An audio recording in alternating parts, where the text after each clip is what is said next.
Greetings and salutations. My name is Colin Moriarty. This is Greg Miller, the illustrious Greg The Miller. illustrious Greg Miller. I like that. Yeah, and this is Colin and Greg live right here on Twitch.tv, streamed on our Origin Millennium desktop computer, the Beast. The Beast. The Beast from the East, as it were. I was telling everybody after we went, thank you all for your support yesterday. Obviously, an amazing day. After we went off air, I kept telling everybody, I can't believe all of this shit worked. You know what I mean? So, look, why are you talking about it, though? You're going to jinx it now. I know, right? I've had so many problems trying to stream stuff over the years on all these different things. And then to have it actually all work yesterday shows the power of a good PC, which I've never had before. I know, we really haven't. We've always had such garbage ones. So look right there. Oh, yeah, we look over there on that screen, I got the red lips, the clown you got lips. the I'm making clown sure. lips? Look at it. So here's the thing, Greg. Let's talk about the obvious right now. We switch places. Because Nick wants us to be on different sides. Because it says, is this correct, Nick? Colin and Greg in terms of. If you're watching on Twitch, well, you're watching. You don't even have to ask. It would say at the top of the screen, Colin. I'm just trying to get him involved. This never updates in time. Why does Twitch take so long to update the headlines? I updated it. I'm not complaining. We don't know what the hell we're doing anyway. Yeah, no, that's a good point. We shouldn't be throwing stones from our house here. Made of rock cities. All right, lipstick man. I know what, Nick. Other people are saying it looks like I'm wearing lipstick. Why am I wearing lipstick, Nick? Am I a pretty princess? Put lipstick on. I didn't put lipstick on. I just have naturally red lips. Naturally red other things too. All right. So here we go, Greg. First of all, before we get into any news, any discussion about whatever the hell is going on out there in the world. Have you explained the show to people? Well, let's explain the show, but then I really want to talk about something specifically with you. So let's unpack some things together. All right. So Colin and Greg Live, of course, is our daily Twitch live stream radio show. Basically inspired when I came up with the idea for any sports fans out there, Mike and Mike, Boomer and Carson, things like that. It's a show that's here when you want to watch it. It's a kind of like talk radio, and you can kind of tune in, hear some people talk about some games and some nerd culture, movies, TV, comics, things of this nature. And it'll be archived for you on twitch.tv/kindoffunnygames right afterwards. So we're really excited about that, and we hope you enjoy it. We are listening to your feedback about if you want the video on YouTube, if you want some sort of MP3 or whatever. I mean, we have to figure all these things out, but for now, twitch.tv is the place where you can watch it live, obviously, always, and then get the archive later on. Yeah, that's the thing for us is that, obviously, I think I was new to the Twitch platform when PlayStation 4 came out. Obviously, that was my entry drug, the ability to come in and stream easily, right? And I will be the first to admit that I think the interface of Twitch is kind of hard to understand if you're not going straight to live stuff. If you go to our profile, all of our past broadcasts are down there. And so before we knee-jerk reaction say, YouTube, iTunes, anything like that, we want you to just give it a shot like this. Because we still think the show it's going to be what? Maybe 10 hours of content from us a week. And it's all we feel disposable. It's daily conversation about what's happening now. It's about with the chat. And I know some people are already saying, yeah, we'd love to see it on iTunes or podcast, whatever. Right. Twitch has an app that you can watch and put it to audio only, so you don't eat up all your data. We're like, there's options there, and we also don't want to overload YouTube. So right, exactly. Just give us a shot like this in like a month. Come back and tell us what you think. Yeah, and we have to be conscientious, obviously, like you said, of the YouTube feeds of our two respective channels. We don't want to overload you. You know, you hate the spam that people sometimes put up. Spam. A few people have said, I need a haircut, Greg. This is neither true nor false, but you have to make up your mind because I'm being told, oh, you shave your hair too short or you cut your hair. Colin, bring back the afro that you so valiantly sported back in the day. You can't have it both ways, Greg, because I can't go from clean cut Colin to afro Colin like that. It takes like 6 months for me to grow that kind of hair. As your hetero life partner, I was pretty proud that you took my advice and didn't go, and you let it come a little bit. You let it get out there, and you've been trimming it now and again. I like it. I don't like the skinhead Colin. Oh, okay. This Colin is approachable. He's fun. This beard now, you look like you know a lot about bourbon, and you do. I do. So it works out pretty well. So Pac-Man 26 is watching from a Sony Xperia phone. Wow. Shuhei Yoshida is excited about that. The thing is, Greg, is that the reason I shaved my hair so short. The chat's very clear about no haircut. Haircut. We'll see what happens. And maybe I'll bring my mohawk down. I saw something. Grow the fro. Hashtag grow the fro. I did used to sport a mohawk as well when I was a young brash child. Brash child. Well, anyway, it doesn't matter. Who wants to talk about hair? Let's talk about the news, Greg. Well, before we even get into the news, though, I'm curious about how you feel today. I have a splitting headache, and I don't know why. Yeah, and I. Do you want some green drink? No, well, maybe. Would it help? No. No, okay. I'm drinking the coffee. I'm hoping that'll help. That'll give me the caffeine shot I need to get over the headache. I feel great, though, and that's the thing. Like, last night, I really thought that the long late night, that was Sunday night, coming into editing everything, getting everything ready for Monday morning for the launch to announce that we quit IGN, to do all those things. I expected that to be like, oh, the next day I'll go to bed like a baby at 9 o'clock, and I worked even later last night, you know what I mean? But I went to bed and I was very much of the mindset, like, I don't want the day to end.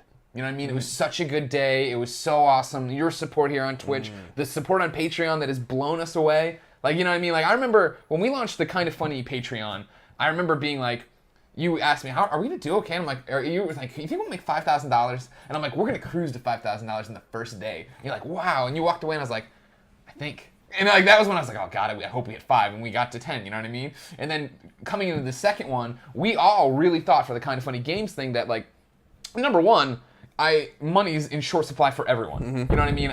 We were expecting to come in under the original Kind of Funny one by, I thought, a good amount. Just in the fact that the people who want to support us has already been supporting us, and so then what do we do with that, right? And then to have it go up and just keep going up and be right there, neck and neck with the other one, it's insane, and we're happy you guys believe in the content so much. We're happy you're supporting us here on Twitch. The subs on Twitch is the other thing too, right? Yeah, that's been awesome. That is insane, the amount of subs we've gotten on Twitch.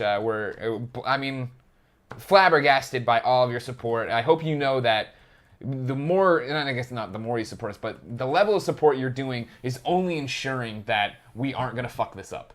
You know what I mean? Like, this morning I was in here making sure, last night we were... Don't make we're gonna screw things up, of course. But I'm saying, like, we jumped in last night to do the N64 stream, and I couldn't get the sub thing to work, and that was heartbreaking. But this morning I'm in here, I'm troubleshooting, I'm gonna make it work. It's gonna happen. You know what I mean? Like, we're gonna deliver the products you deserve and all these other things. We're adding new cool milestones to both Patreons.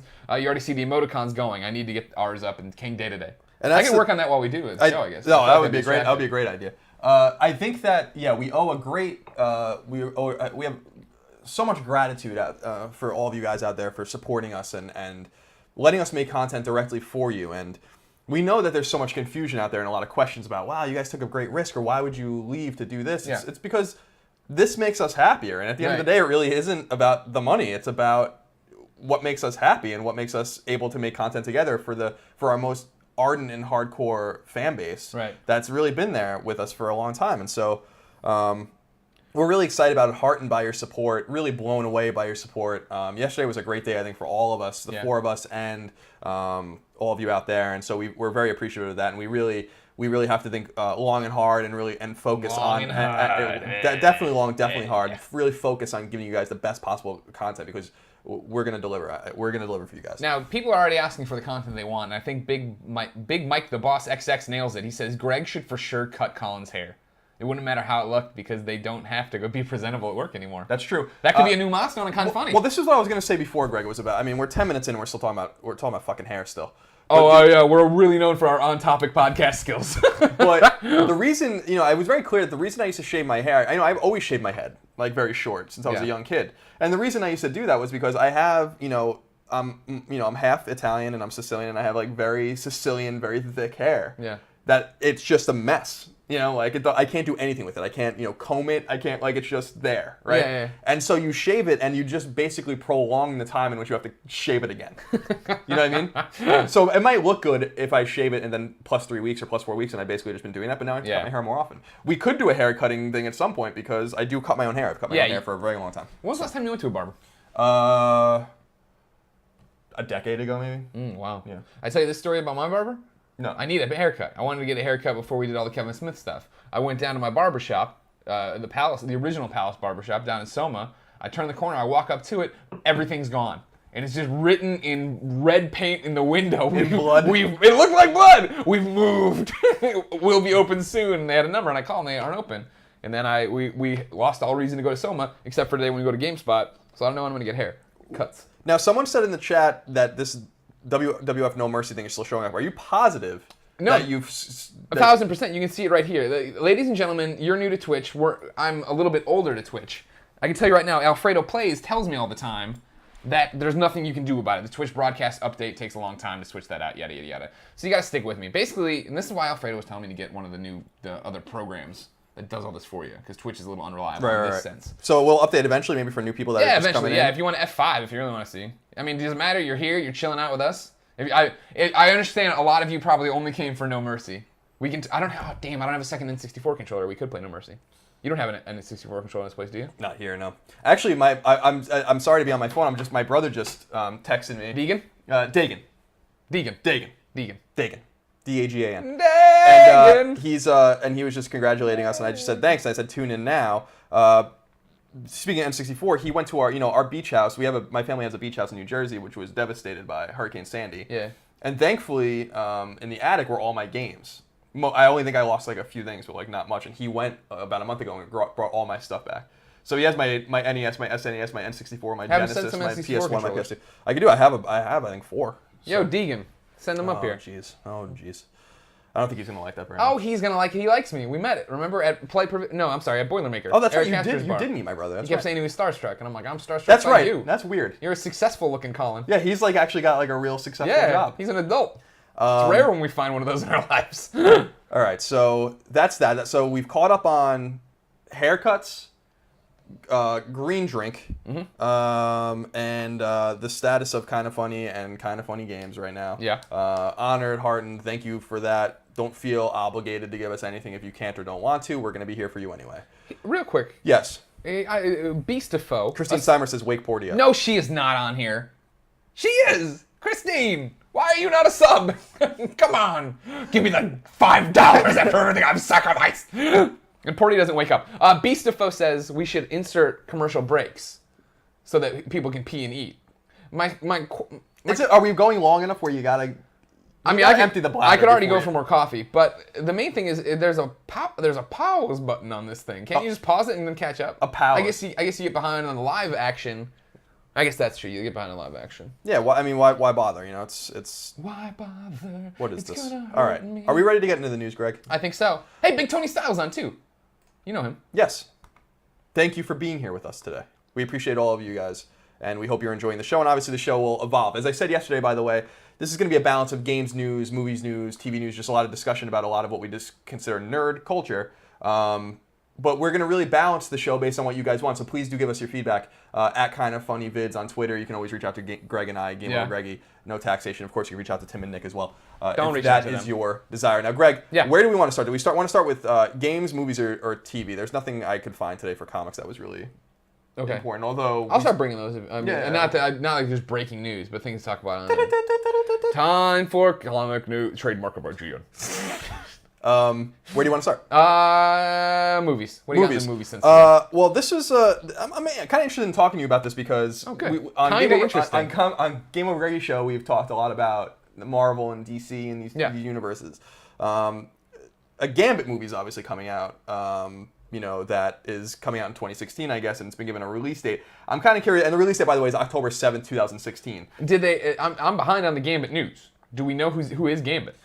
Channing Tatum, as far as I understand. Oh, right! I forgot all about this. People flipped out, of course. Okay, thank you. I'm caught up. Okay, so now, what I'm most curious about with this, Greg, is kind of how you feel about we've talked about this in the sense that like we're getting into the lower and lower tier where they're just making a lot of different movies. And Gambit, I know, I mean, I'm not a huge comic fan at all, but I mean, I remember Gambit. I had a Gambit action figure. He had like a coat that was like plastic. Yeah. That's why he was super cool. Yeah, he had and like obviously his bow staff and cards or whatever. But and I remember him from the X-Men cartoon and from the comics in the '90s and stuff when I was briefly reading that stuff. But it seems like we're getting into it's like, what are we gonna get, a Beast movie now and a like probably. So I mean, like, how do you feel about this movie generally just existing? We don't know if it's going to be good or bad, but I'm kind of curious. Do you think this is kind of jumping a little too deep into the well? No, I don't think so. I mean, when you're looking at characters to spin out and do things with, Gambit is one that everybody has an affection for because of the early 90s X-Men cartoon. Everybody loves Gambit, his love affair with Rogue, and it was such a big deal when he wasn't in the X-Men movies originally, right? And then they introduced him in X-Men Wolverine Origins, and it was just a fucking pile of trash that sucks so hard. So like now to get him out and like have his own thing, people are excited. The bigger question is, can Channing Tatum overcome the fact that he's Channing Tatum? Now, before what does I go this any mean? further, Explain that to me. I love Channing Tatum. I know a lot of people don't. 21 Jump Street and all that went further into helping him be cool again or whatever. Right. But when I think of Gambit, right, I think of a lanky individual with an athletic build throwing. Channing Tatum is a fucking he's huge. A rock, man. He's got a neck like this. And like that's great, but so how is he going to play it? Can he do the accent? Is there going to be an accent? All these different things. Right? Well, I think there will be an accent. I tell you that because Fox tweeted this out or whatever. I think that's the studio doing the movie. Yeah, that would make sense. And their tweet was, "How do you say October 7th, 2016 in Cajun?" Okay, good. Obviously, Gambit being a Southern gentleman. Yeah, a Southern dandy. I'm looking through. I know where you're driving with this.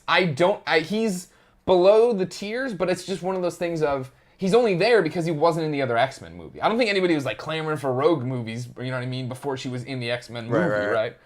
So did we get a Rogue movie? No, but I'm saying... Are we clamoring for a Rogue movie? No, we're not either. No, well, unless it's Morana Paquin. And just being her fine self. Jeez. No, but I mean, I think you can get away right now spinning not the X-Men, the new class people. You know what I mean? The guy with the thing in his chest and no thank you. But like the original X-Men and the Cyclops, and you got all these people, a Cyclops Jean Grey movie, you could get out and do that. You're talking about Beast, you could do a Beast movie. You love Kelsey Grammer, and let him do it. Let him get back out there. I do love Kelsey Grammer. He's a fine actor. Yeah.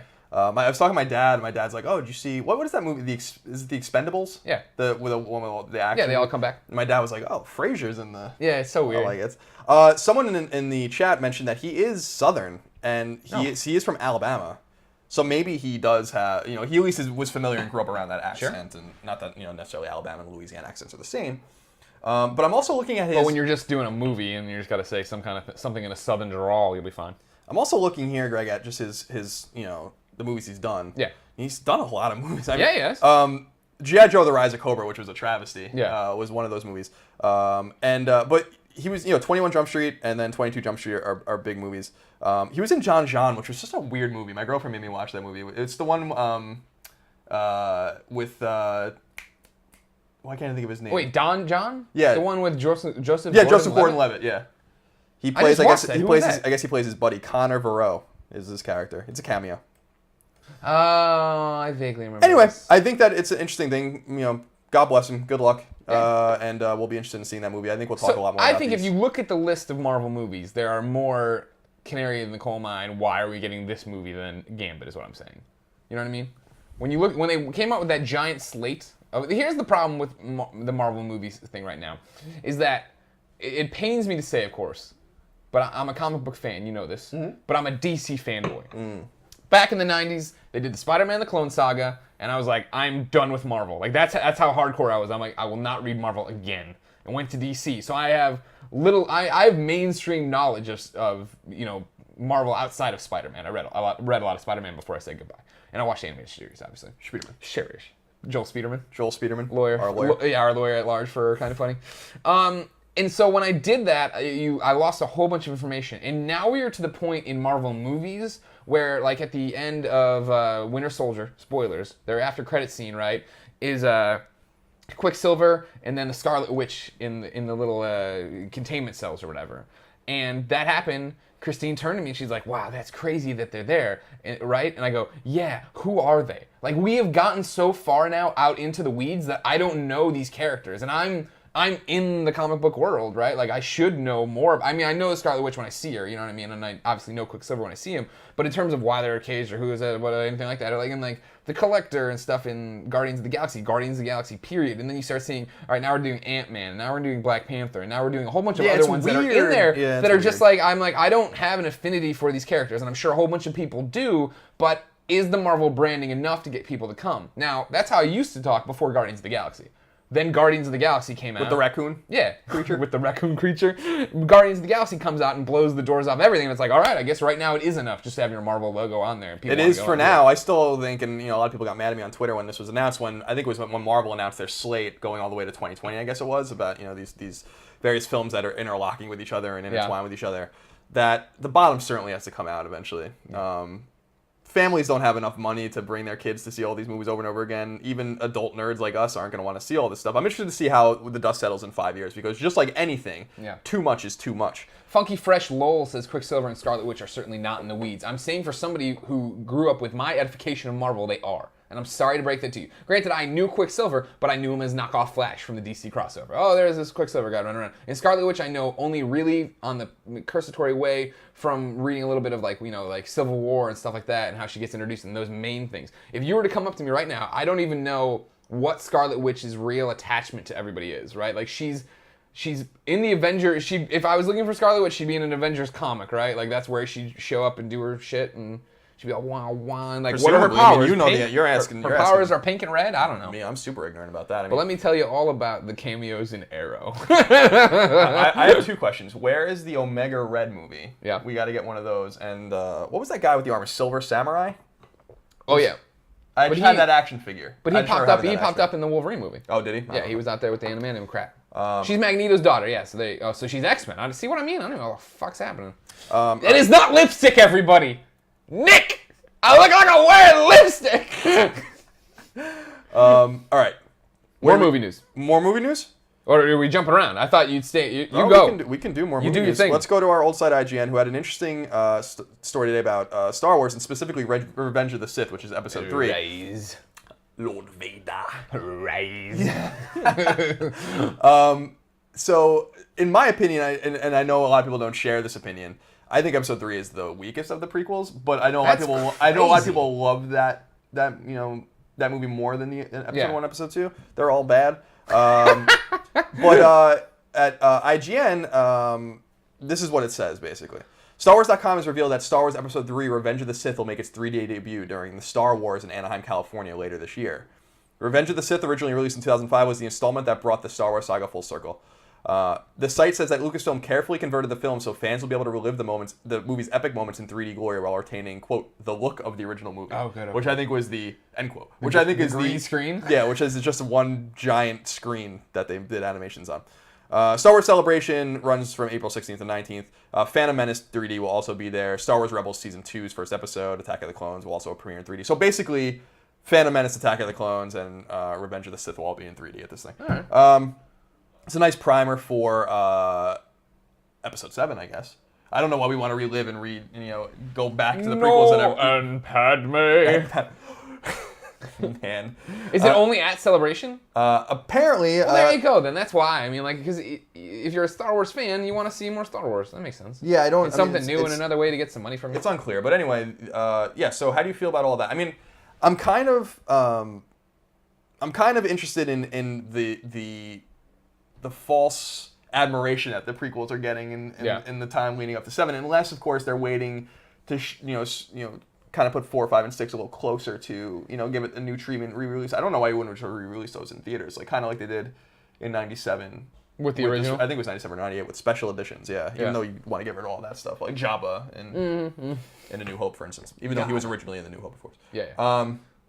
So it's just a little throwaway piece. What do I think of that? Yeah. Not much. I mean, it makes sense. I think it's like PlayStation Experience, right? Like, PlayStation Experience is an event for PlayStation fans, so I think you can come in and you can get away with a 2-hour press conference that was super nerdy and had, Gio up there talking about all these Vita games, right? Like, that doesn't fly at E3, but it flies to PlayStation Experience. I think it's the same thing here, right? The fact that they're not, at least now, announcing it, releasing this 3D redo, everywhere, across every theater, shows that they know their audience and who's actually going to care about this. Because it's like we always talk about, right? Like, you're an old man, and you love the old Star Wars, and Tim is a young buck, and he doesn't really mind the new Star Wars. Does he not? I mean, is that the conclusion? I thought that's what it was. I thought he was cooler with it. The young kids in the Twitch chat, they don't care. Hey, if you're young, do you hate the new Star Wars? That's all you need to tell me. Well, some people, I mean, I've read in the comments that some people are saying that they grew up with them, so that makes sense that they would like those most.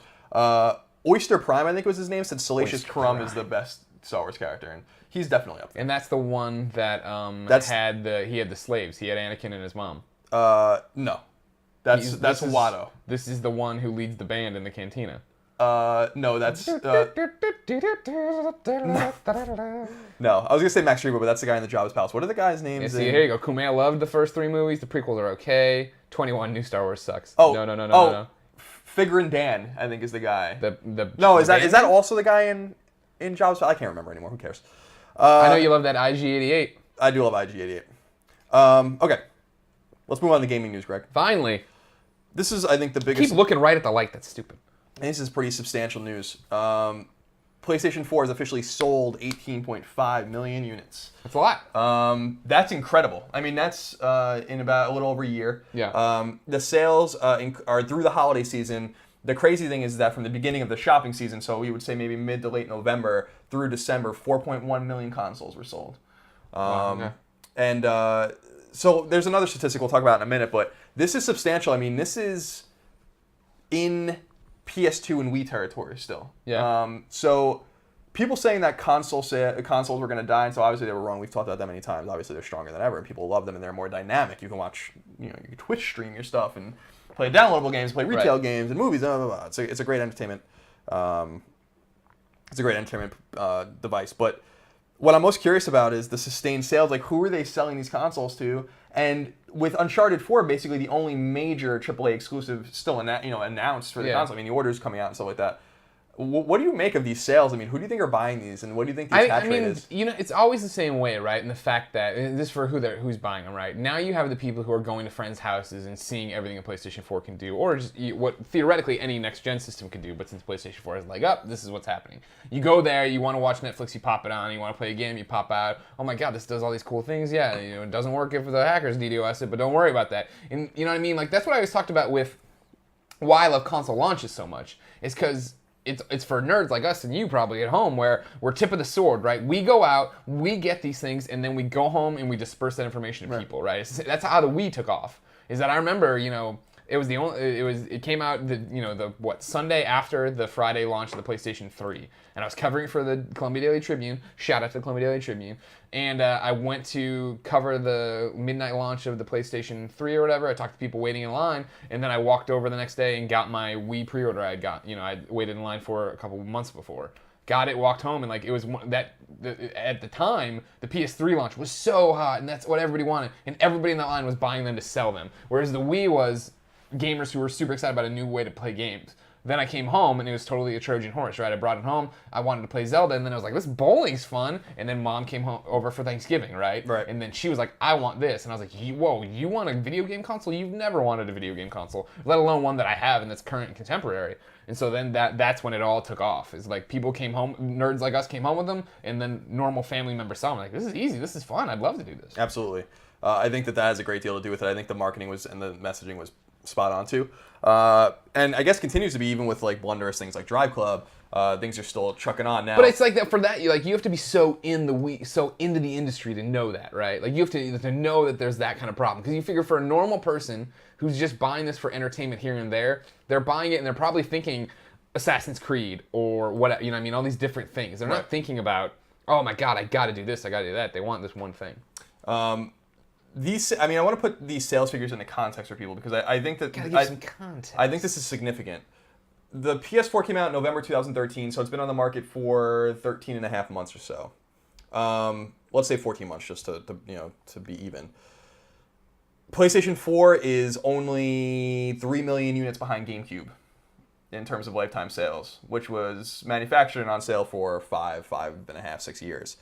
The original Xbox, so that's GameCube did 21.7 million. The original Xbox did 24 million. Atari 2600, which was really the first phenomenon, obviously, in games in the late 70s and early 80s, did 30 million. N64, 32.9. Sega Genesis, 40. So now you're getting into really esteemed territory. If in other words, is it going to maintain though? Is it going to keep going? I think we've been asking that question over and over again, and it is. So it's like it's. I don't expect that. I don't expect that it's just going to be this comic boardroom like chart where it just like goes all the way up. It's just Shuhei dancing with money bags. But I mean, I don't think it's when you start getting above Genesis at 40 million, you start getting into SNES at 49, the NES at 61, the Game Boy Advance at 81. There's a lot of big jumps from there. But I think PS4 is just fine. I'm sure Sony is absolutely thrilled about how the console is doing. With good reason. Yeah, and I'm most interested to see if it can sustain it, how these games do. The Order comes out in February. Bloodborne comes out right after that. Uncharted 4 will assumably come out towards the end of the year. And I promise you that there are unannounced PS4 games that haven't been announced. But you know all about it. You've seen, that you've played. Oh, yeah. Played and seen them all. Somebody asked me last night if I could violate any NDAs because they were signed with IGN. I'm like, first off, nobody's showing me games this early. No, but I mean, you don't have to know anything to know that there is a bunch of dormant studios that Sony owns that haven't announced anything yet. So, Big Tony Style says, to put that in perspective with GameCube, original Xbox, this is insane to think about. Yeah, it is insane. Yeah. And I love the GameCube, but there were only 21 million of us. There are already 18 plus million people with a PS4. It's unbelievable. Let's stay with games, Greg. Okay. Let's see. Where do we want to go from here? Oh, this was an interesting one. This is just kind of a throwaway story, but I thought it was kind of funny considering on Podcast Beyond how much we talked about name changing and how Xbox Live has let you change your name forever and all these kinds of things. Minecraft, I didn't realize this. There's an issue in Minecraft since the alpha, I guess, of the game launched in 2009. Yeah. Or the pre-release launched in 2009, where you can't change your name, your username in the game, I guess, on PC. Interesting. And now you can change your name. Oh, yay. Or I guess that option's coming very soon. So people are feeling our struggle. The struggle is real. The struggle is real on other platforms. I think it's been there forever, right? Like I don't like for us on Kinda Funny, right? That, and I think it's just Twitch in general, is that if you leave it all one word, you can't intercap it. So like we're capital K, then everything's lowercase. I wish I could do K, F, G. You know what I mean? Absolutely. So it's just like little stuff like that. This is why you got to think it through. This is a good example of things that I'm sure I could reach out and try to fix for other people. And I could talk to people at Twitch, yada yada. But another thing I just wasn't thinking of. You have to have a little alias in front of every one of your emotes you give to your subs, which is what we do. Thanks for subbing. And I wasn't thinking when I was doing it, and I put Portillo. And so now all of our emotes begin Portillo. So it's like Portillo, Pier 1, Portillo, producer / or whatever it is. That's so weird. So like that's how we look now, and I apologize for that, but there you go. It's another lesson of read all the fine print. Yeah. So the struggle is real, Greg. The struggle is real. It's also everywhere. Let's go to, I'm excited. So retro gamers out there will be really excited about this, especially if you grew up with PC and you were playing games on DOS. DOS. 2,400 MS-DOS games can be played for free right now on the internet. Apparently this is legal. I don't know exactly how this works. All the companies that made them are long dead. This story comes from The Verge, and this is what it says. The Internet Archive is turning into one hell of an arcade. After releasing emulators so that you could play hundreds of Atari and arcade games right in your browser, the site has made its gaming library even bigger. Starting now, you can play close to 2,400 MS-DOS games without paying a cent. The new browser-based emulator is still in beta, so you might see some bugs, but it includes a huge range of classics. That includes the likes of id Software's Commander Keen, which is, of course, we'll talk about that in a minute, I guess. Okay. The apocalyptic RPG Wasteland, the original Prince of Persia, early FPS games like Wolfenstein 3D, and many more. There's even Mario Teaches Typing. As with past releases from the archive, there are no instructions for how to play each game, so you need to do a bit of experimenting. But that's all part of the charm. Check out the games right here. And I think so it's archive.org. Well, you can just go and Google it. I don't want it. It's a long URL. You hit the Google. Let's not read it. You got the Google. I'm especially interested about Commander Keen because Commander Keen, of course, is id Software's really very early game. It's a side scroller before they made Wolfenstein. And a lot of people out there ask me for book recommendations for game books and game scholarship and history, and there's a lot of great books. Blake Harris's Console Wars is probably the most recent must-read, and that's about Super Nintendo and Genesis and the competition between Sega and Nintendo. That's a must-read game. But there's another great book called, let me see, I get the author, but it's called Masters of Doom, and it's about id Software. It's by David Kushner, and it's about the founding of id Software and how they were making these games.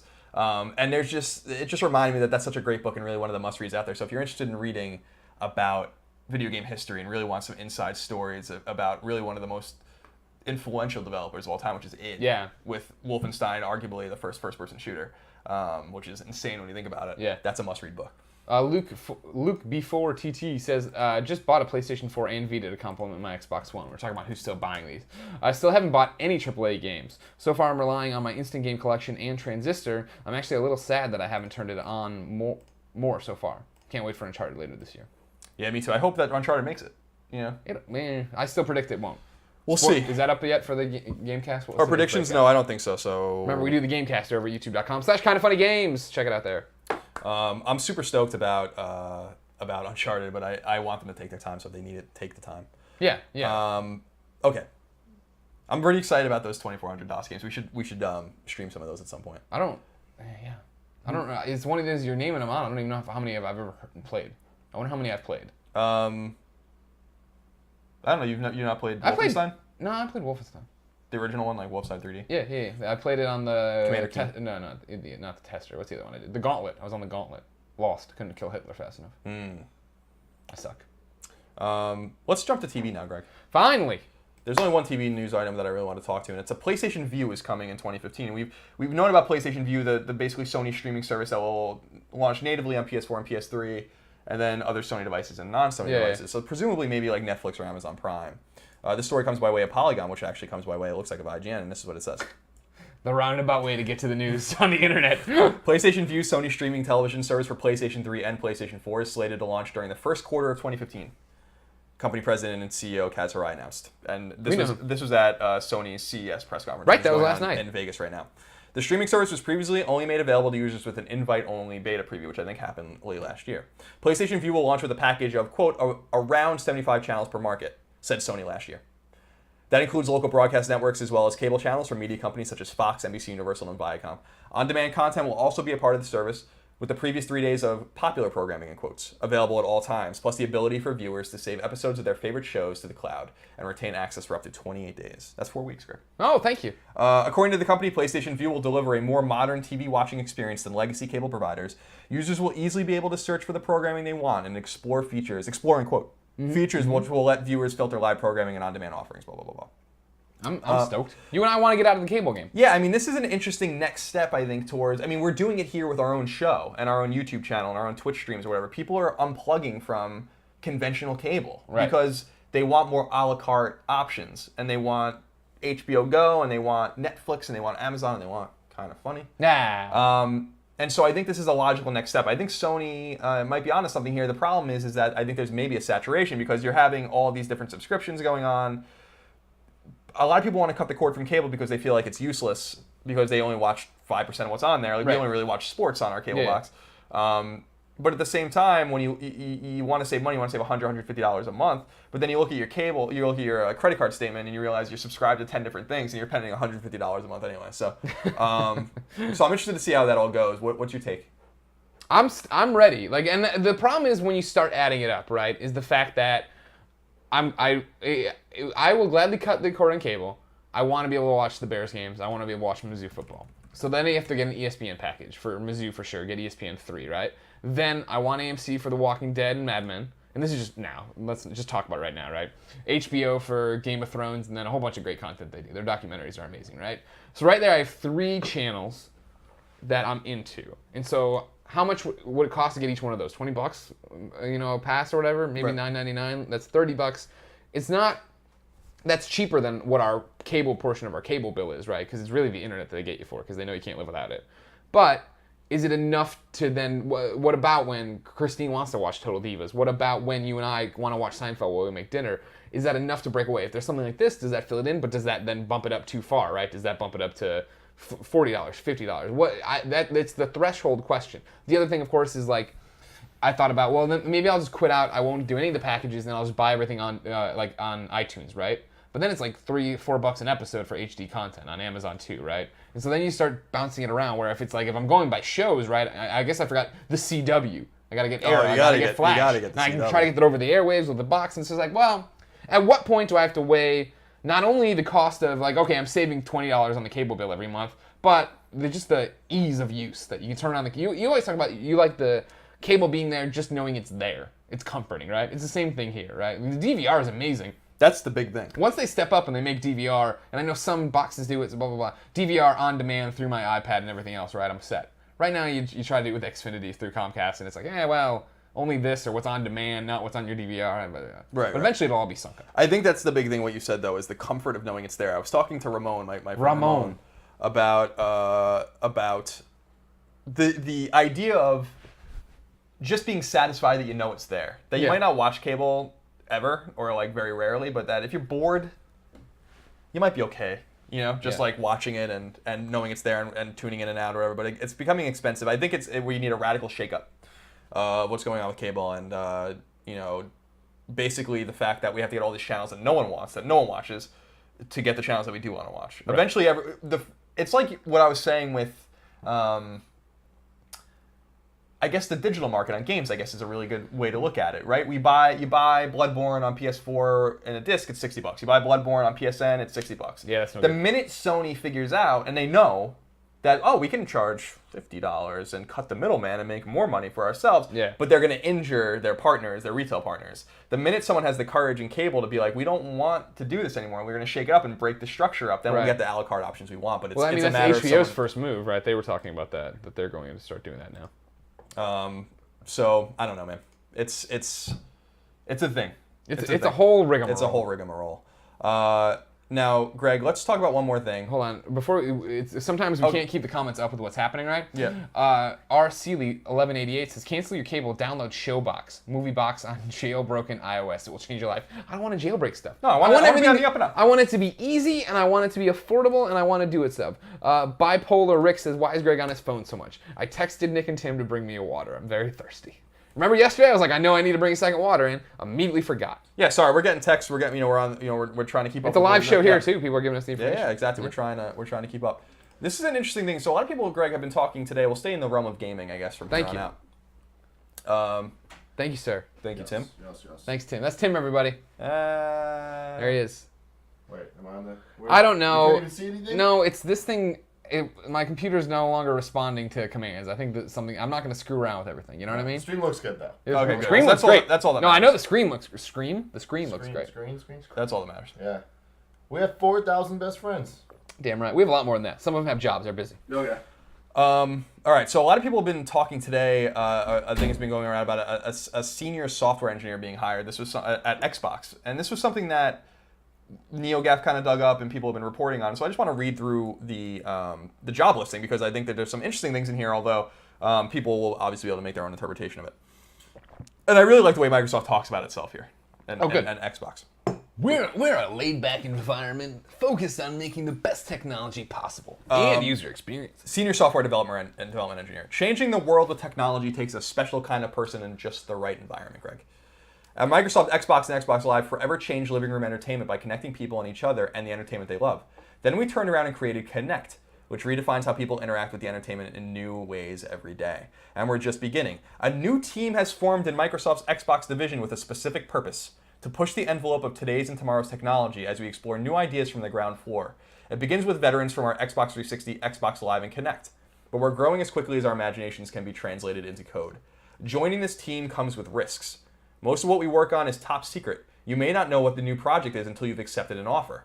Not all of our ideas will fly. We will fail and fail fast on some projects. We will celebrate those failures because they are vital to making sure the right ideas take off in a big way. If you want a comfortable standard role at Microsoft with no ambiguity or risk, please don't apply. But if you're passionate about the potential for Connect to continue to revolutionize entertainment and are a seasoned software engineer with the skills to prototype and build the future of premium Connect-powered experiences, we have a growing team of talented people who want to take the entertainment into the future. So I won't go into all the technical responsibilities because we don't understand it anyway. What do you think of that? That sounds cool. It's cool in the sense that it's written in a very self-aware way. Right. That Microsoft's bravado is kind of what bit them with Xbox One. At least in the beginning, Xbox One is obviously doing fine, but and that they're talking about, the failures, we have to embrace our failures, understand them. This is what they talked about too with Xbox One's failure to roll out properly and stuff like that. Roll out. So I thought that was pretty cool. No, it's cool. I mean, that for me, that's what I love so much about the age we're in right now, is the fact that I think social media and the speed of communication means that companies, at least in our realm, gaming realm, can't be like they were, right? You can't be like, we're just the best and da da da da da. Like, Sony's doing so well right now based on the fact of Shu, of Adam, of Gio, of these people who are like, we're personalities, and when inevitably the PlayStation Network goes down or this bad thing happens, you can reach out and we'll try to talk to you or try to fix it to the best of their abilities, obviously. And that was the thing that Microsoft was lacking for a while, right? When they came out and they were like, what Xbox One's going to focus on, it's going to be your all-in-one entertainment experience, and here's our TV shows, da-da-da-da. It really cemented them all of a sudden as the complete opposite of what PlayStation did, where they came out, and I'm Mark Cerny, and I'm not the most beautiful man in the room, but here's what's happening, here are all the specs, we screwed up doing the cell processor last time, sorry about that, this is a high-end PC pretty much, port your games, we'll help you, Adam comes out, here are all these indies we're bringing, you know what I mean, like, grassroots is the way to go right now, and be an open-facing company, and we're another example. I think you already mentioned that, right? Of just like, we're very upfront with you that somebody's like, oh, the camera's blurry, like we're working on it, like we're trying to figure those things out as we go. This is us branching out to do an independent thing, to be completely honest with our audience, to be completely open with our audience, and that's the way you can see it on Patreon, you can see it on our subs, you can see it on just a number of people watching this. Like, people like that. They want to be part of that. You are part of Kind of Funny. People feel like they're part of PlayStation, and that's why PlayStation can go have a PlayStation experience.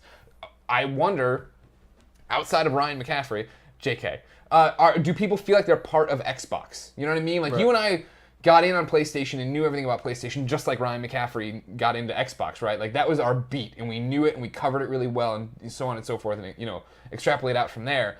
And neither Ryan or us are fanboys, right? It's just we're experts. We know everything about it. That's how we had to cover it. But I still feel we're fans. No, totally. No, don't get me wrong. Well, there's a differentiation. Sure. Oh, I see what you're saying. And so now, we go to PlayStation Experience, and we're surrounded by all these other like-minded fans. And this could just be my own ignorance, and if you're a big Xbox fan, let me know in the comments. I don't know if there's that brand identity for Xbox. Yeah, I mean, it's a lack of... The brand is newer. Yeah. Xbox really only has one successful console so far. Sith UX says, I love my Xbox One, but it's not a community.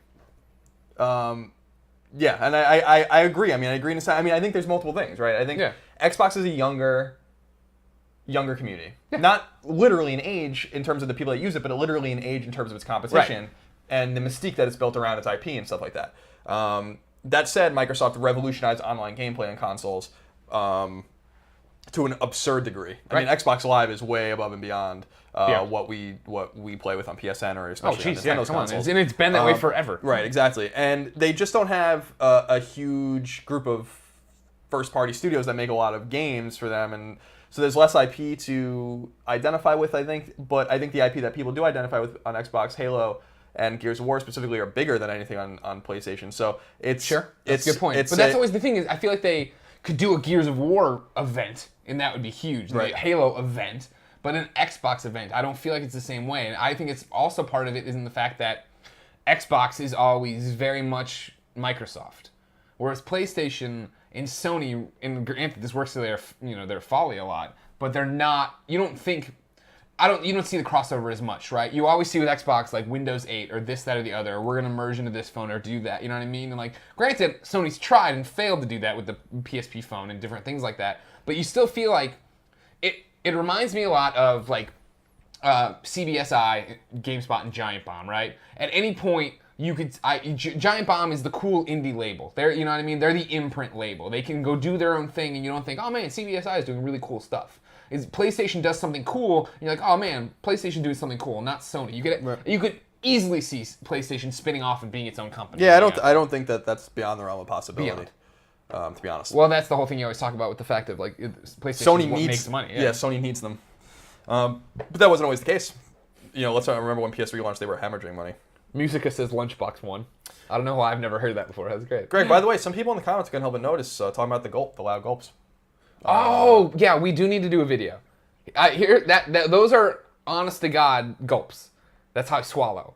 And I used to do it, I thought, to get on Colin's nerves. And now either I can't stop or this is how I've always done it. We're going to do a video on Kind of Funny where Colin teaches me to swallow. There's a fundamental flaw in the way people swallow out is that they're pushing it down when you really need to let it go down. Let it go down. You don't have to get crazy with it. That's a little better. I mean, just be easy with it. You don't have to take like you're taking a dry pill or something like that, Greg. All right, there's one more. I just don't know how to do it. There's one more piece of news I want to talk about. One more piece of news. Then we'll begin wrapping it up. And this is a big one. This is one that came out today. Is that our friends over at Game Informer have scored an awesome cover for their February issue, and it's Uncharted 4: A Thief's End. Wow. And here's what they say on their website in part. And this was written by who? Kimberly Wallace wrote this. She says, after the rousing success of The Last of Us, Naughty Dog is putting its Uncharted series back in the limelight. The charismatic thrill-seeker Nathan Drake returns in Uncharted 4: A Thief's End. This time around, he's searching for a mythical pirate utopia in Madagascar, and is joined by his long-lost brother, Sam. Naughty Dog introduced Sam at the PlayStation Experience Expo this past December. We were there. Yeah. And after a visit to the studio in Santa Monica, we have the scoop on what this mysterious man brings to the adventure.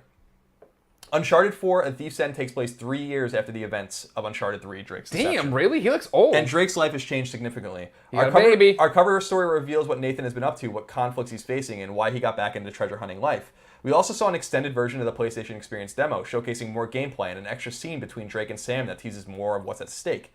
Find out Naughty Dog's approach to a new-gen Uncharted game and how it's pushing the boundaries of the hardware to create the most trying adventure yet. Nathan Drake has secrets, and this entry promises to expose them. Nice. So that's exciting. That's super exciting. I can't wait to find out more. You guys can go to GameInformer.com to see the cover. The cover looks very cool. Drake looks awesome on it. That'd be a great poster. Yeah. He does look older than 3 years after Deception, but we've also seen him in kind of a haggard state. We don't really know what the hell he looks like when he's just chilling on his couch, I guess. Here's what we're going to do from now on. Okay. You have that document that you're using for this thing. Yes. I can pull those up. That's what I was trying to do here, but it's all frozen on the computer. Like, we're still broadcasting, so good on us. I don't want to screw that up. But for tomorrow's episode, hopefully it won't lock up and I'll be able to click around and bring stuff up like that. Because that'd be cool. That show people. Yeah. Oh, like when you're talking about this image, I can put the image up. That'd be fantastic. We're learning. You're learning with us here on Kind of Funny Games, everybody. So, not much more to say there, except for we got some clarity on some of the little pillars of Uncharted 4's plot. Right. Which is kind of cool. We know that there's a brother. Well, we've known that. We know we he's didn't know played his by Troy name, Baker. though. No. So his name's Sam. Yeah. We didn't know that Drake's Deception and Thief's End are 3 years apart. Yeah.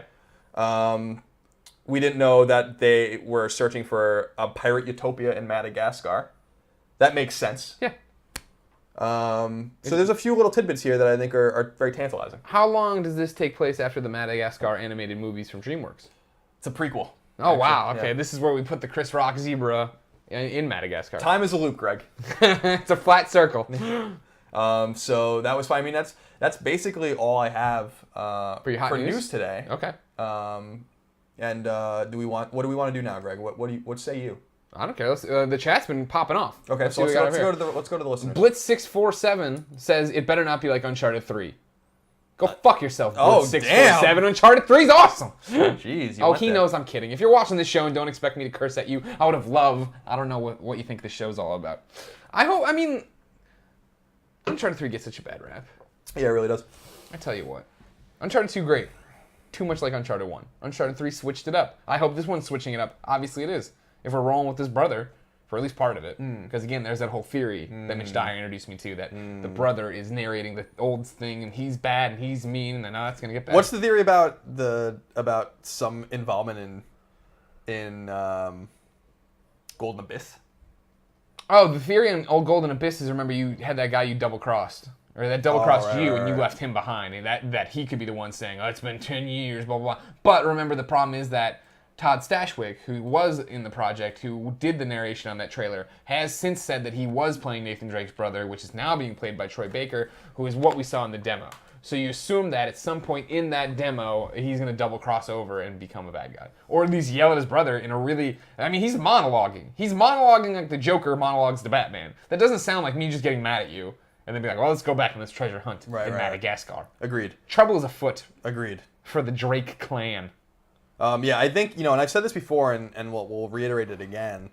When I did the history of Naughty Dog, and I was at Naughty Dog for 3 days with really unprecedented access to the studio and the people that work there, I talked to a lot of people there. And people from the head of the studio, like Evan Wells, down to folks like Amy Hennig, who wrote Uncharted. There's a lot of agreement there that if Uncharted 2 and Uncharted 3 came out opposite one another, that people would feel the same exact way about Uncharted 2 that they do about Uncharted 3, which is to say that they set the bar so high with Uncharted 2 because it was so different than Uncharted 1, Drake's Fortune, that was the big jump. And so when the jump wasn't as significant in terms of graphical prowess or something like that, people were like, whoa, blah, blah. I mean, like, I still think the set pieces, one of my favorite parts of the whole Uncharted trilogy is the cruise ship. And I absolutely adore that. So there's people at Naughty Dog that absolutely believe that if Uncharted 3 was Uncharted 2 and Uncharted 2 is Uncharted 3, people would be shit-talking Uncharted 2. Yeah. And I agree with that. I agree. Absolutely. Yeah. What have you done for me lately kind of thing? So let's, do you want to go back to and find... Sure. Find a little something? Repulsor 101 says, Go Islanders! Yes. Big C-Man says exactly, Colin. He got that. What time is the new Let's Play coming up? We haven't talked at all about some of the content. Yeah, so let's get into that. So that's 5 minutes away, I think, is the next Let's Play. Yeah. So in 5 minutes, Colin over on youtube.com/kindoffunnygames is going to try to teach me how to play Mega Man 2. Tuesday's theme on youtube.com/kindoffunnygames is Teaching Tuesdays, where we show each other games and then try to teach them how to play it. Colin is trying to teach all of us, me, Nick, Tim, how to play Mega Man 2. And the idea is that we each pick up Robot Master, we set off to do it. When we inevitably die, Colin takes over, beats that Robot Master, or if we've gotten past that Robot Master by some hook or crook, you beat the next one until we beat the entire game. So this Teaching Tuesday series we're doing will then eventually end with Mega Man 2 being beaten. You have seen everything. Right, and obviously because on our Patreon at patreon.com/kindoffunnygames, we reached a milestone yesterday due to everyone's generosity out there. I will be live streaming at some point, I assume in the next month or month and a half, maybe. I don't know. We got to figure out a schedule. I'll be live streaming in one day Mega Man 1, 2, 3, 4, 5, 6, 9, and 10. We'll make a big deal about that. We'll give you a heads up for sure, so you know they're coming, and like we'll have them a doc. A lot of people, and this is something that was interesting in that all of our content is pretty well scheduled. You know what I mean? It's the same thing every day, but yesterday was basically like, we quit IGN bar, and all this information and all these weird things. This morning, if you didn't check, over on youtube.com/kindafunny, a 2-hour-long Game Over Greggy show with Kevin Smith went up. Please go watch that. Tweet at Kevin Smith. Thank him so much for doing that show with us.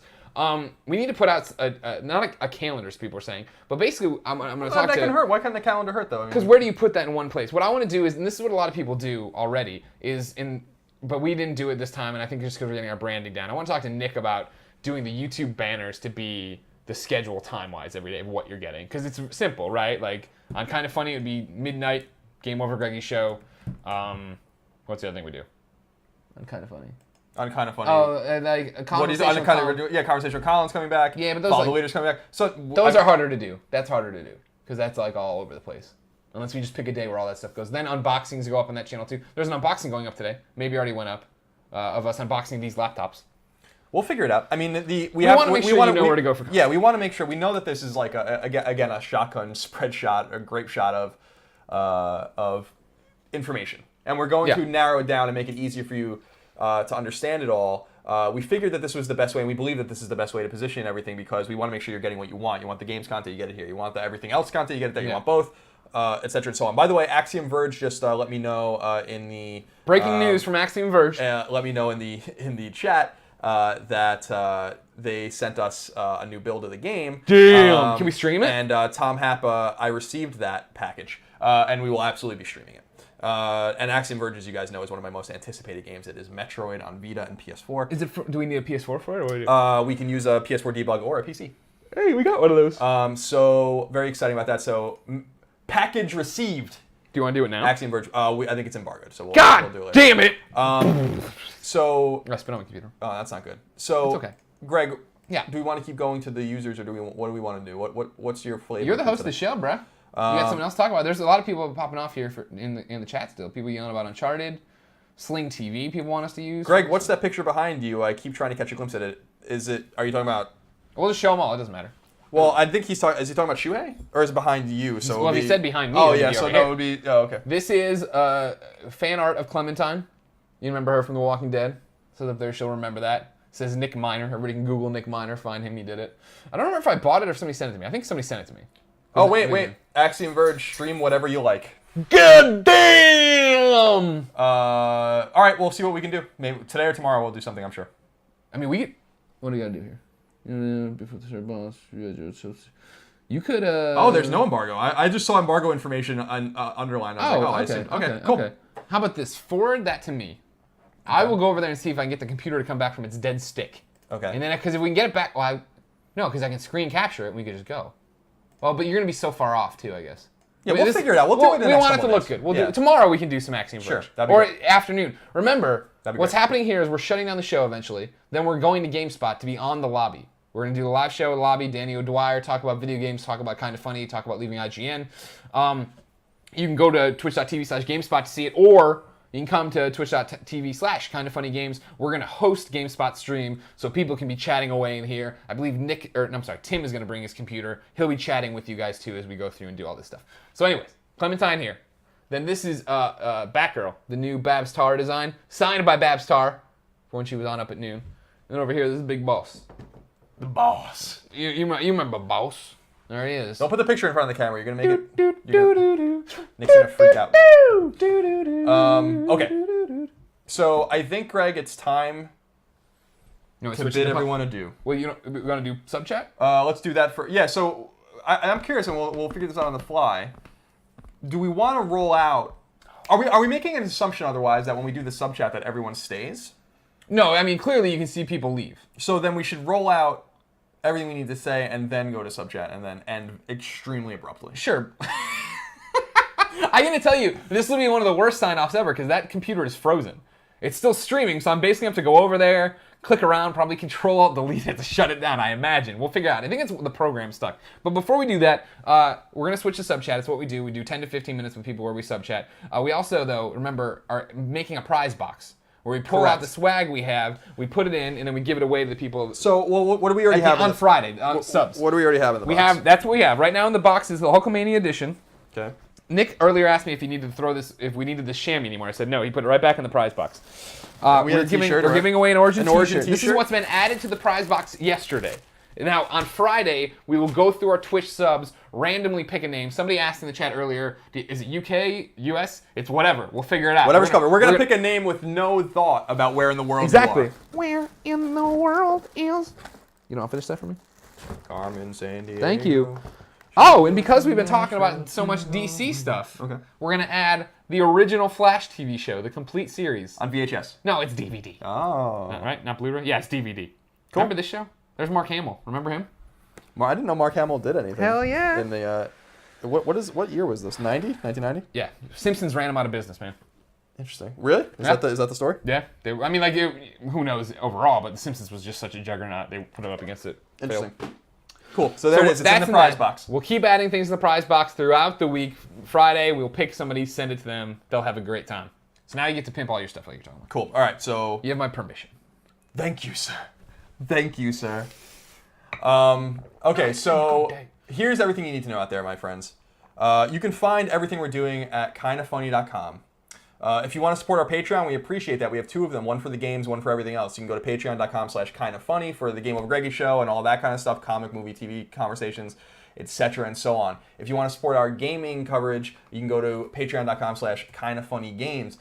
Here's the thing. If you wanted to support us on Patreon, that's great, and we really appreciate it. But don't feel compelled to do that because it gives you awesome early access to the things we're doing and access to us. But at the same time, most of what we do will be available for free just a little bit later. So if you want to listen to our podcasts, you can do that on iTunes. If you want to watch them on YouTube, you can do all that kind of stuff. But your support on Patreon is much appreciated, and we really, really, really believe in that as a subscription model for what we're doing.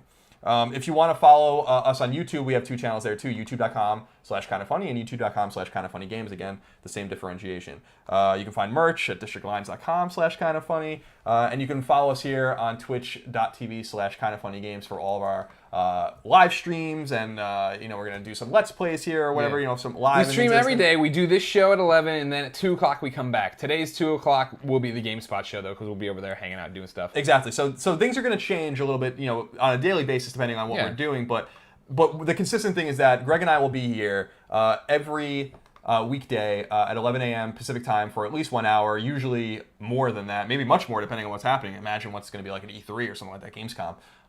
And you can find us here, and it'll be archived later on twitch.tv, and we are listening to you about where you want this put, because we understand that some of you want it on YouTube, some of you want it audio. We got to figure that out. And what we're saying, just give us a little time here. Yeah, actually try using this platform and see what we think, and then we'll go from there. Exactly, yeah. We're listening, but yeah, please do try to Dr. Rigmarole just subscribed, so that excellent. was pretty awesome. We had to give him a shout out there. Excellent. So now, Greg, I can switch it? You are free to do...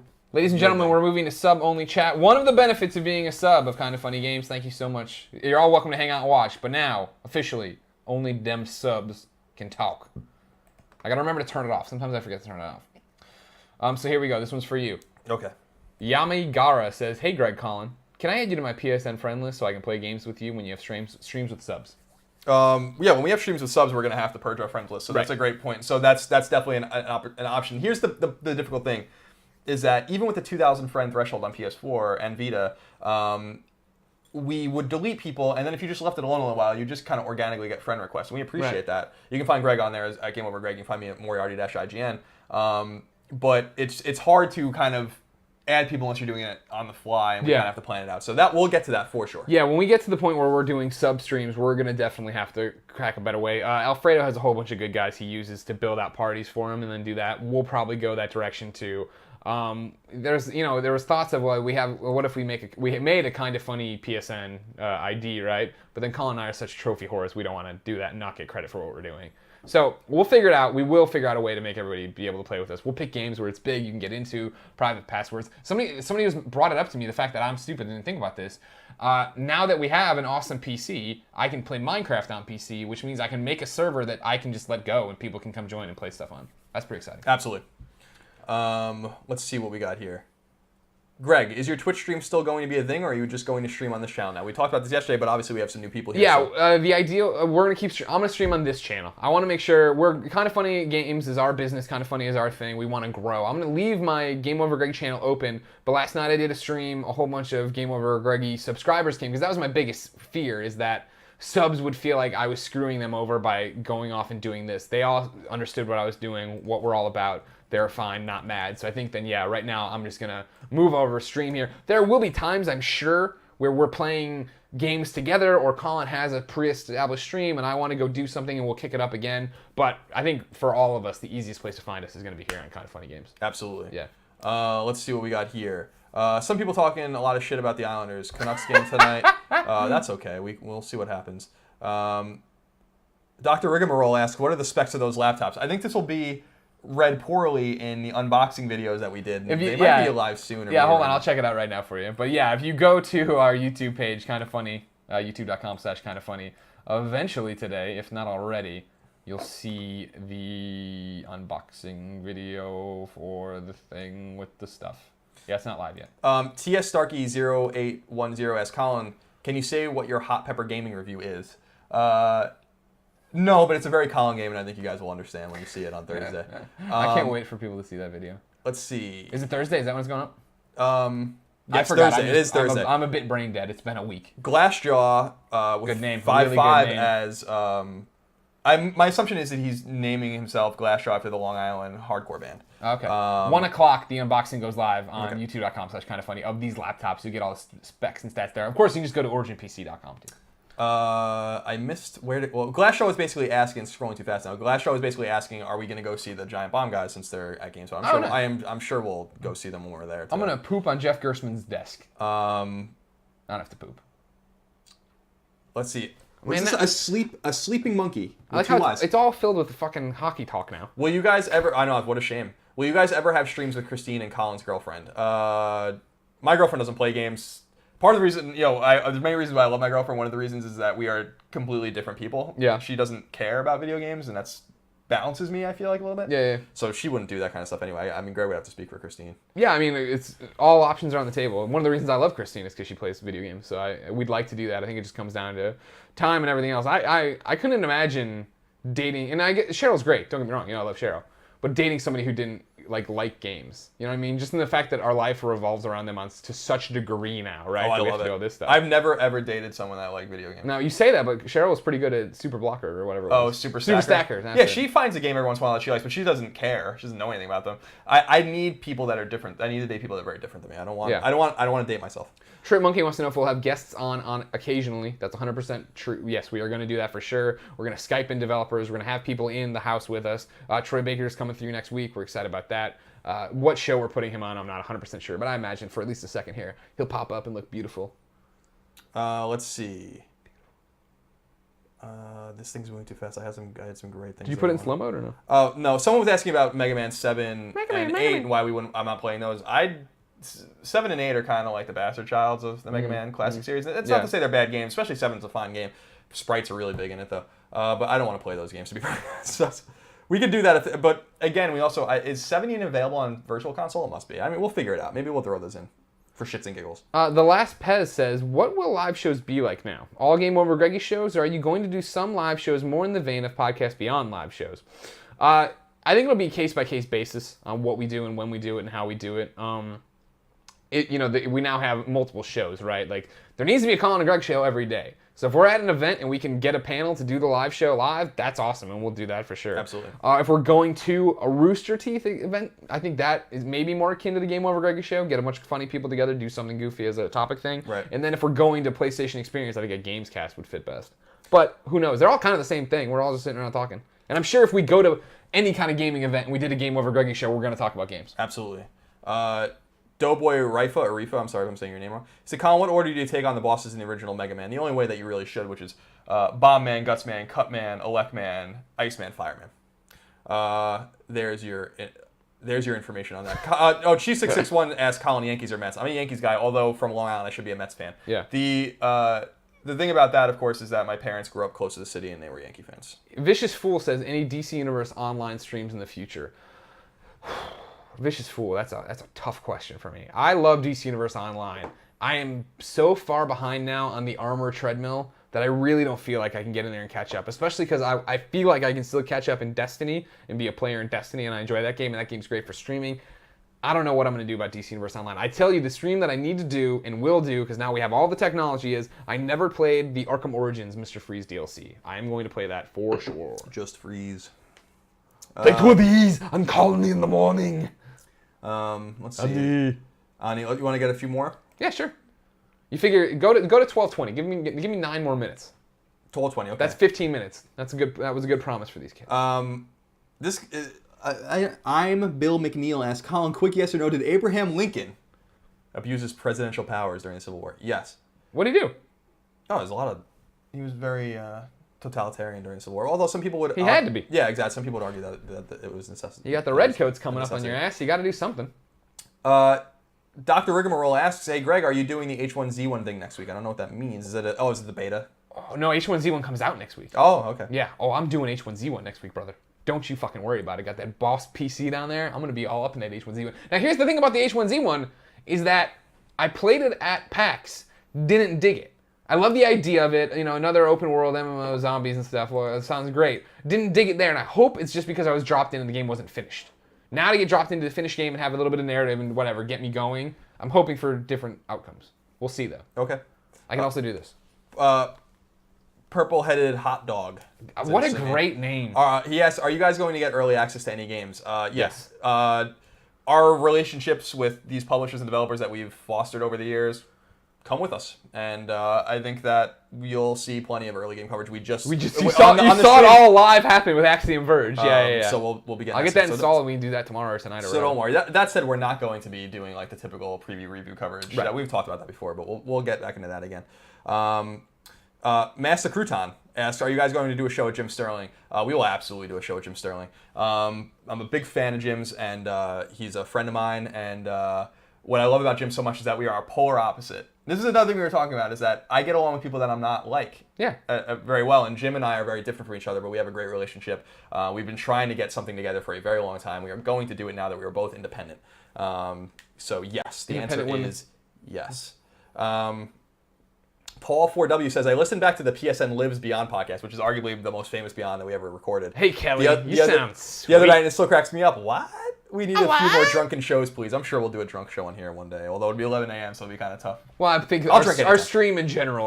Now that this is all so easy and turnkey, don't act like we're not going to have that night where we're out there drinking bourbon. We're like, you know what? Fuck it. Let's go fucking play whatever. And we come in here, we're like, yeah, games. Let's see. Try Hard Guava asked, are the archives going to be available for subs? I believe the archives are available for everybody. Yeah, go to twitch.tv/kindafunnygames, click on our little profile, and you'll see all the archives laid out. Now, granted, it only lasts 14 days, but again, we're a disposable show. Just dispose of us. Just throw us away. G2365 asked, Greg, are any people from IGN going to come on the show? People from IGN are more than welcome on the show. Yep. I think it's more about if they're going to be able to come on the show. Yeah. But that's up to them. And we have great friends over there still. You should continue to read IGN. So they're welcome here. Yeah. Of course. Porty equals sleeping face. Yeah, I know. I need to get, because Porty's just zonked out all the time. I know, it's weird. You say it's weird. He doesn't do anything. Colin, he is awake whenever we're asleep or not home, protecting this house. Sometimes when we're here, he's protecting this house. You know how much it takes to be... Think about how small he is and how much he has to bark to scare away bad guys like he does every day at every noise. Think about how small his legs are. Walking down the hallway is like 3 football fields to him. It is a thing. Sethy123_ asks, are you guys still going to PSX this year? We'll be if there's one show you can be sure that we'll be at, it's PlayStation Experience. And we had a great PlayStation Experience. Our panel was the biggest panel PlayStation Experience when we did Podcast Beyond. Yeah. And something tells me, Greg, that we'll do this very show at PlayStation Experience. But we'll see. We're a long ways away from planning any of that stuff. Yeah, right. But I think it's a safe assumption. Let's see how much we pay ourselves at the end of the month. I think I'm going to say right now it will be a PSX doing totally. the show. Begging for money. Yeah, Lil Jerry Seinfeld. He's back. Such a great name. That's an awesome name. Great reference. You guys going to miss going to E3, PAX, etc. We're going to E3 and we're going to PAX, so don't worry about it. Yeah. We're going to be, right now we can tell you we're going to PAX East. We're going to MomoCon in Atlanta. Yep. We'll be at E3. I'm sure we'll be at PAX Prime. etc. and so on. We'll be at PSX. Don't worry about it. Yeah, somebody asked me the other day, is like, oh man, and I forgot to, I have to talk, when we're out of here, remind me, we just got invited to another convention. Okay. So we got to talk about that. But yeah, somebody asked me when I told them I was leaving, like, oh, but aren't you going to miss doing this? I'm like, probably go to more things. Probably go to more conventions, if anything. RTX. Hesh Jones asked, any shows for Nick and Tim coming up? Yeah, I mean, so Nick and Tim obviously will always be on Game Over Greggy show. They're on Follow the Leader. Tim is co-hosting our games podcast called the Kind of Funny Games Cast. Yeah. I'm sure that we will work them in some way, but understand, of course, too, that their expertise is also behind the camera and working on making this stuff actually work. And we're the stupid people that sit in front of the camera and talk. So we've added new shows for them too. If you go over to Patreon Kind of Funny Games and Patreon Kind of Funny, you'll see new things out of there. We just added to the video for a $15,000 tier, the video game education of Nick Scarpino. Nick doesn't know much about games because he sucks and didn't play any good games because he's always out there being with the ladies. But us nerds are going to show him a thing or two about the video games. Absolutely. Professor B14 asks, how will you guys review games from now on, perhaps live reviews? We talked about this a little bit yesterday, but we will do some sort of review product, and I don't want to really say that literally because I don't think we're going to have like a Kind of Funny reviews thing. Maybe we will one day, but we want to talk about games as they come out in a more conversational way that kind of dissects the games, and we can talk about them with you in a way that's more digestible. The one thing we don't want to do and we don't believe in is scores, and we're not going to do that. Regardless of how we review these games or what the product is, I sense it'll be on the fly, kind of. Sure. We'll talk about them on the podcast, we'll talk about them on the show, but you can guarantee on Kind of Funny there will be no numbers attached to any games. Wesley Ray says, Wesley Ray 1108 says, when's the first gaming podcast? It's already started. You go to Kind of Funny, youtube.com/kindoffunnygames. You'll find the Kind of Funny Games cast up there. It's being broken out topic by topic. I believe we've got it all set up now on SoundCloud. I know there's some SoundCloud issues, so if you're a Patreon person, you get it early and yada yada. But it's going to be on the same schedule, so every Friday it'll go live for Patreon supporters who have got those tiers. Then day by day, topic by topic, broken out until the whole show posts for free on iTunes and Friday, YouTube. Let's see. No work. We have time for a couple more. Okay. Let's see. Somebody asked. I'm sorry. Go ahead. No, go ahead. Sorry, I was trying to help you out there. Logan. Oh no, go. You speak, Greg. We're interrupting you. This is very rare. I know. EGX. Somebody asked about EGX again, which is over in Europe. The what is it? Oh, Eurogamer? Yeah, Expo. If we go to that, or if we're going to go to that, I've always wanted to go to London. I've never been to London, but obviously I went very briefly, very briefly. Now more than ever, we need to get there, like through partnerships and agreements, and like we'll come host a panel or whatever. The bigger thing. I'd love to go to Europe. The bigger thing is you and I have been there, and Nick's been there, but Tim's never been there. Oh, that'd be fun. The bigger thing is that we need to go to Japan. Oh. Kind of Funny in Japan. Come on, we'll come out there. We'll film your life. We gotta work that out because I love Japan. Greg loves Japan. Tim's never been to Japan. I think he'd lose his goddamn mind there. Yeah. The whole time we'll be going, what? And the ramen. Oh, the ramen. Oh, the ramen. The sushi. The sushi. This is a great one. Actually, I want to go to someone that we haven't talked to yet. So let's find one great question here, Greg. One great question. Cosmic Turtle says, have you guys talked about what you will and I presume won't do, I think that's what he meant, won't do for sponsors, and keeping yourselves on bias since you don't have a separate ad department like IGN? Not that I don't trust you. This is an interesting question. Very interesting. I like it a lot. Greg? Take it away. No, we're for sale. We'll fucking pimp. What? No, that's the whole thing is like, the reason you're here, we hope, and the reason more people will come is that we are trusted voices in gaming, right?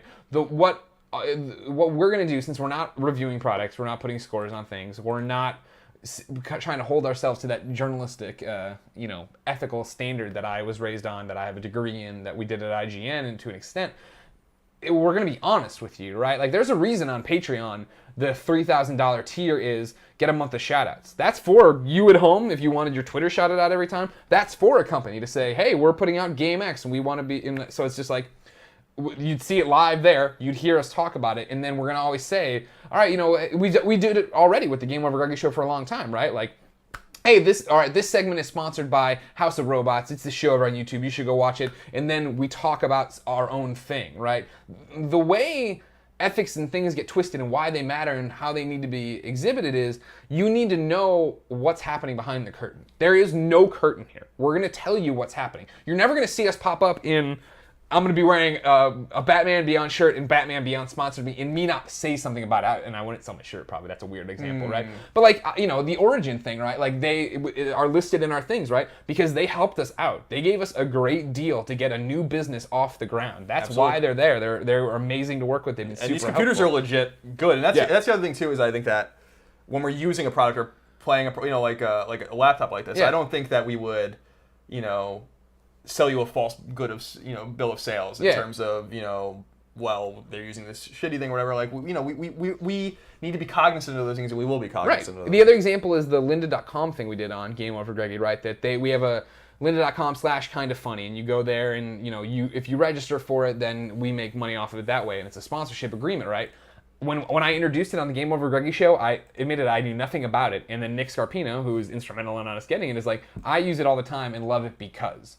I don't think we're ever going to be like, hey, this show's brought to you by this coffee mug, and it like falls apart in our hands, or we don't know. You know what I mean? Like, that's not who we are. We're genuine people giving you a genuine product, giving you a genuine show where we cuss and play video games. Like, if you hold us to the standard that we're holding ourselves to, and everything will be fine. Absolutely. We appreciate your faith in us, and we're not going to take that for granted, and we're not going to abuse it. So don't worry about that. Aunt Tram says, "What's the tier to buy your shirt, Greg?" We'll figure it out. All right, so that's it. Great. Time to go eat, and then we got to go to GameSpot. So we'll be on the lobby on GameSpot in just over an hour and a half. Yeah. So come check us out there. Thank you for tuning in. We'll host it here. We just put up the Let's Play. The unboxing's going live on Kinda Funny. More content. We'll be back at 11, 2 p.m. Hosted here. GameSpot. Amazing stuff. Thank you for everything. Yeah, absolutely. Now you get to see the incredibly awkward. I'm going to go over there and try to figure out what to do. Yeah, and seriously, thank you guys for tuning in, and please keep tuning in. Tell your friends. Yeah, thank you for your support, whether you're supporting us on Patreon or not. We really appreciate you guys, and we really hope you like what we're doing. So thank you again, and we'll see you tomorrow. Greg? Yeah. See what you can do. I'm working on it. I'm hoping the other mouse will have more success. Oh, it did. What the? God damn it. All right, bye, guys.